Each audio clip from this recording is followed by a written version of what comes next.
এগুলো কি কোনো মানুষের কাজ? আপনারা দেখতেই পাচ্ছেন। আমি আপনাদের দেখাবো যে কি কাজ করে থুয়ে গেছে।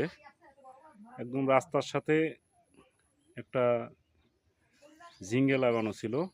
মানুষের আসলে কোনো মানে এই বিবেকহীন কাজ করে, এটা আসলে আমি বুঝতে পারলাম না কিছু। এটা কোন ধরনের কাজ করেছে, কোন বিবেক থেকে এই কাজটা করেছে আমি বুঝতে পারলাম না কিছু। আপনারা দেখতেই পাচ্ছেন এই পাশে একটা গাছ ছিল, একটু ফুল চলে আসছিল, সেই ফুলের গাছ কিন্তু সেই ফুল মানে ধরন্ত অবস্থায় গাছটা কিন্তু এখানে কেটে দিয়ে গেছে। আমি যদি দেখাই, এই দেখতে পাচ্ছেন এখান থেকে কিন্তু এই গাছের গোড়া কে যেন ছিঁড়ে দিয়ে গেছে, আর যার কারণে